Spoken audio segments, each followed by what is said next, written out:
Hola, benvinguts a la meva prestatgeria, jo soc Marta i avui vos duc un book haul, o el que és en aquest canal un noves adquisicions de setembre 2018.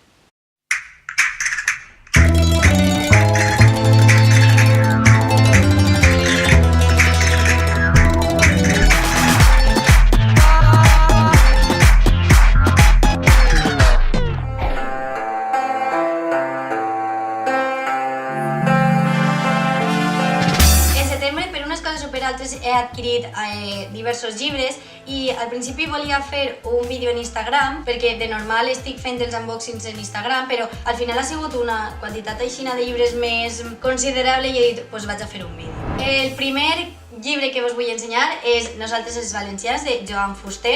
Me'l van regalar a principis de setembre com a regal atrasat del meu aniversari. És un llibre que duc molt de temps intentant llegir. M'han dit que l'estil de Joan Fuster en aquest llibre és prou farragós, que costa molt llegir-lo i seguir tot el fil argumental de l'assaig, perquè és un assaig, però al final és un llibre canònic en la literatura valenciana i alguna vegada me l'havia de llegir. Així que de moment el tinc, no me l'he llegit encara, però és la intenció. Com a novetats editorials, l'editorial Sembra Llibre em va enviar el setembre aquest llibre, Florescència, de Copano Matlawa. Bueno, perdó perquè no sé com es pronuncia, però esta escriptora d'ací. L'editorial Sembra el publica traduït en català. Florescència és una història de supervivència de la generació sud-africana que va créixer amb el somni de Mandela, però que arribats a un punt, diguem que es troben decepcionats en percebre tot el masclisme, tota la xenofòbia, la corrupció, la intolerància que encara hi ha a les nostres societats. Aleshores, té molt bona pinta perquè l'autora aconsegueix plasmar d'una manera molt emotiva, molt personal, qüestions polítiques molt complexes per la seva complexitat en si, però també perquè per a un lector d'Occident que no ha viscut i no sap el panorama que hi ha a Sud-àfrica, també serien molt complexes d'entendre. He llegit molt bona crítica perquè diuen que té la capacitat de fer-te-ho entendre a través d'històries personals, d'històries molt emotives, etc. I a més, he estat fullejant-lo i els fragments del text són com molt curtets, Està dividit en parts i a banda en cada part diguem que té com fragments molt xicotets dividits per asteriscs. Per part dels autors m'han enviat 3 llibres. El primer és aquest, La ciutat és amable per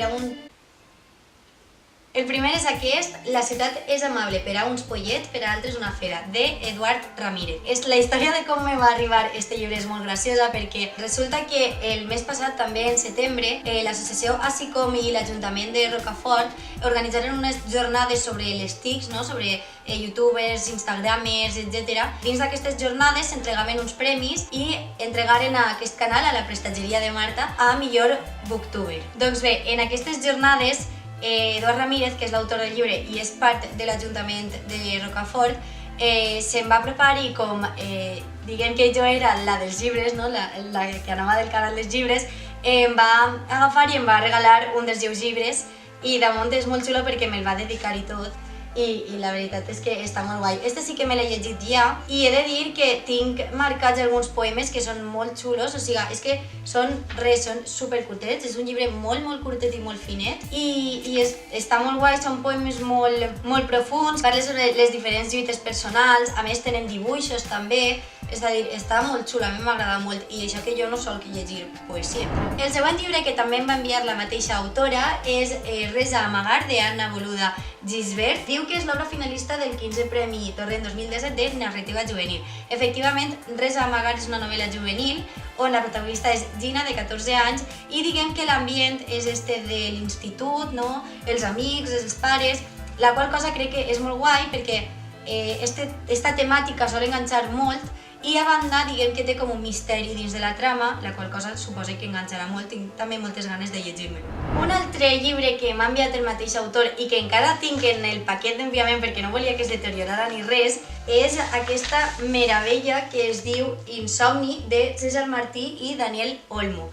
És, de veritat, l'edició és una passada, és un llibre prou grosset, de fet pesa, el paper és molt bo i és que té unes il·lustracions que són una passada, totes en la mateixa gamma de colors, juguen amb la tipografia, amb les il·lustracions i a banda té la part del text, de veritat que té moltíssima bona pinta, només ja per l'edició i per lo bonic que és, paga molt la pena i també tinc moltes ganes de llegir-me.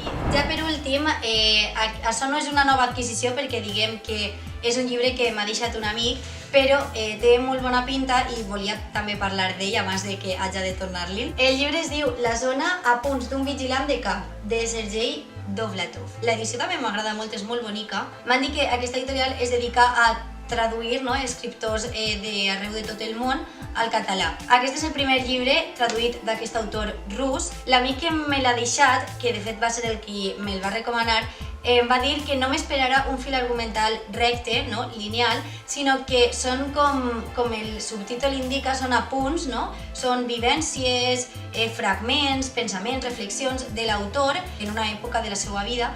Aleshores, té bona pinta només per com a exercici narratiu, llegir coses que se'n van més enllà del fil argumental lineal. I això ha sigut tot per el vídeo d'avui, espero que us hagi agradat. Aquestes són les noves adquisicions que he tingut en el mes de setembre. Subscriveu-vos al canal si voleu veure més vídeos sobre literatura i recomaneu aquest vídeo si penseu que pot agradar-li a algú. Adeu!